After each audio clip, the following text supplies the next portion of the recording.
The question posed today is, Swamiji, what is the way to control depression? Is there a spiritual cure for this material problem?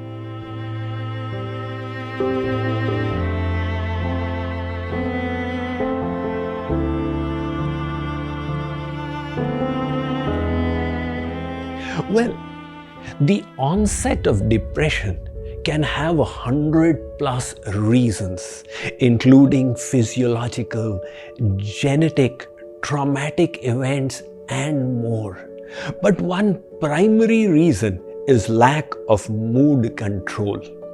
When these three thoughts are harbored, the first, my life has been a failure and I have not succeeded.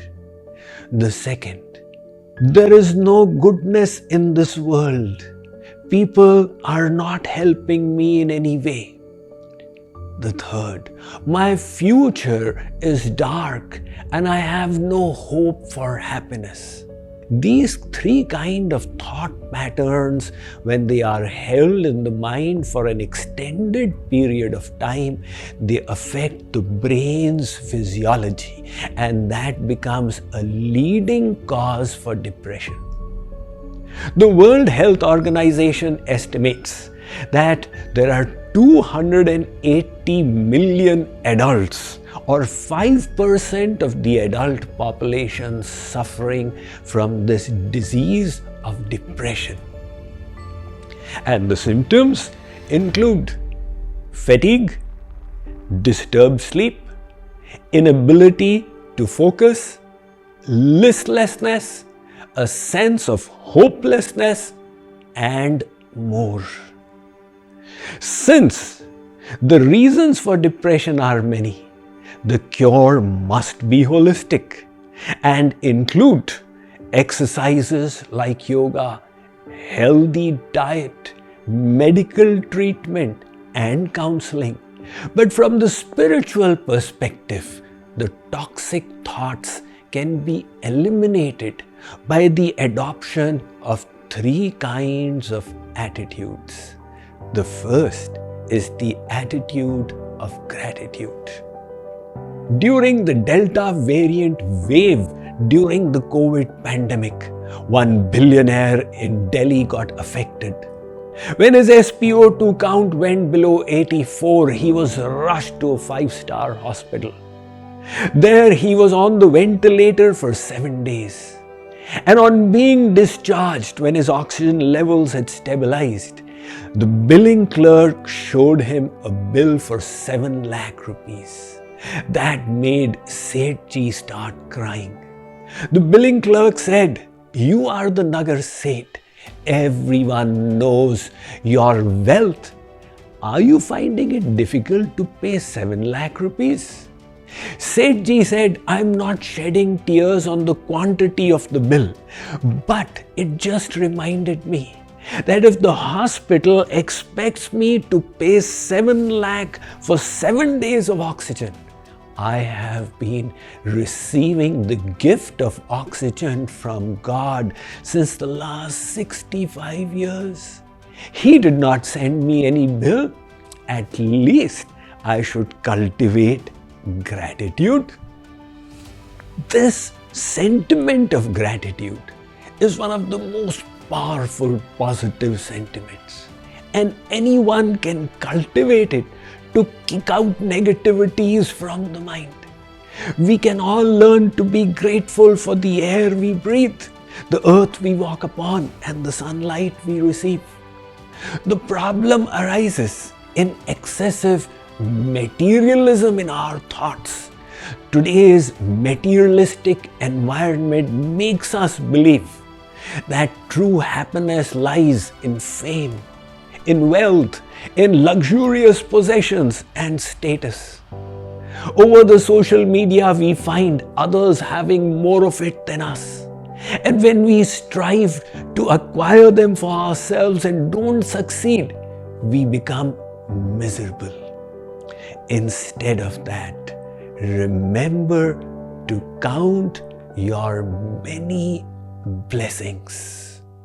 The second mindset that will help us is faith that God is our eternal Father and is looking out for us. Let us have faith in Him. Let me read to you from my latest book, Questions You Always Wanted to Ask. Have faith that God is our well-wisher. In the face of difficulties, when challenges seem colossal, we can feel hopeless.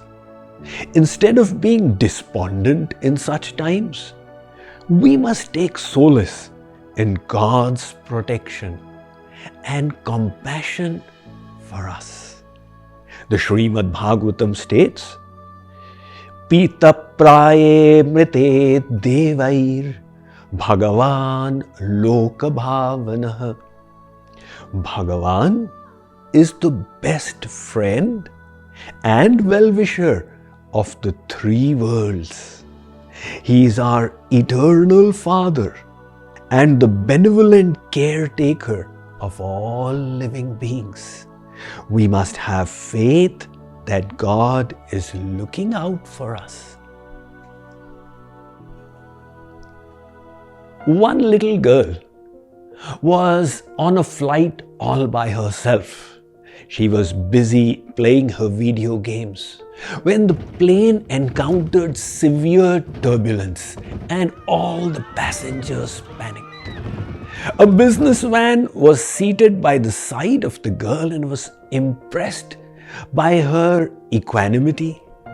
He said, "Little girl, while the adults are agitated, how come you are so calm and peaceful?"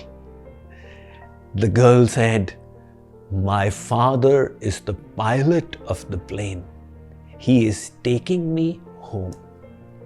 Likewise, remember, God has created you. All things are under His dominion. Allow Him to be your pilot by developing faith in His goodness and His compassion. Now that brings us to the third mindset. Depressed people are besieged with thoughts like these. People have done bad to me. Awful things happened to me. I was unable to succeed. People are not looking out for me. What will happen to me in the future? Now, do you realize the commonality in all these statements? It's all about I, me, and myself.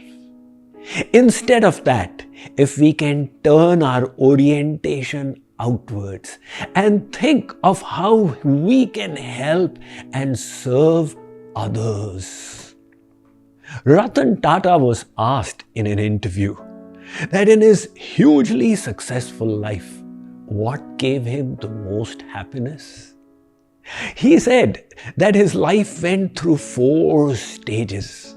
In the first stage, he was focused on acquiring money and did succeed, but it did not make him happy.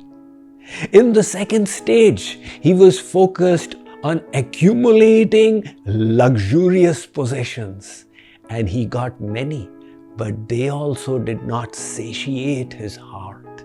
In the third stage, he was launching huge ventures.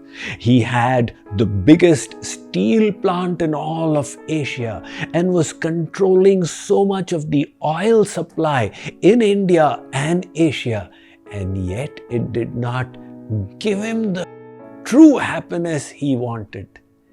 In the fourth stage, a friend of his requested for a donation of wheelchairs for physically disabled people. Ratan Tata said, "I gladly committed for 200 wheelchairs, but my friend insisted I must visit and donate them myself. When I reached there, it was like a festival environment. The children on receiving the wheelchairs were so happy and overjoyed. It was a treat to watch. When I was about to leave, one child grabbed my leg I said, "What's the matter?" He said, "I want to see you carefully. For when we meet in heaven, I want to be able to recognize you."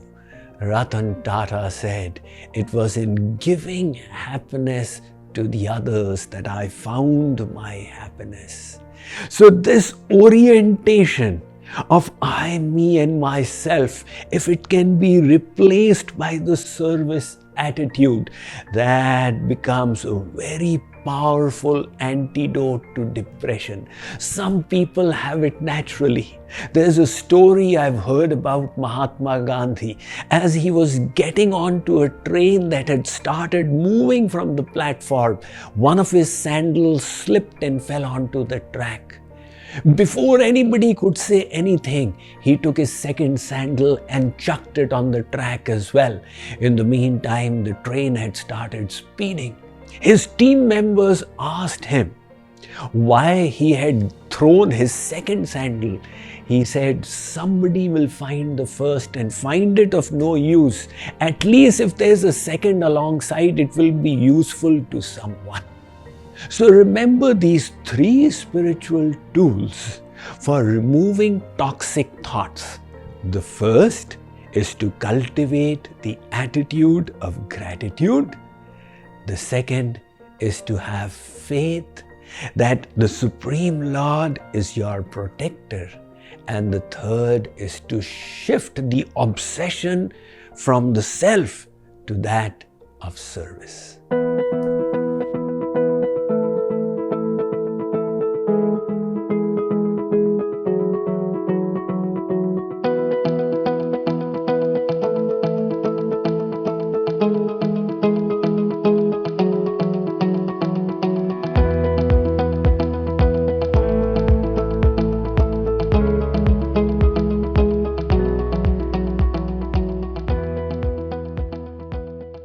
The Radha Krishna Bhakti app, a sacred reservoir of Vedic wisdom and devotion, offering a wide range of features to enhance your spiritual journey.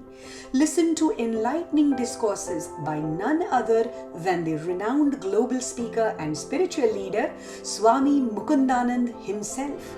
Download the Radha Krishna Bhakti app and embark on an enlightening journey today.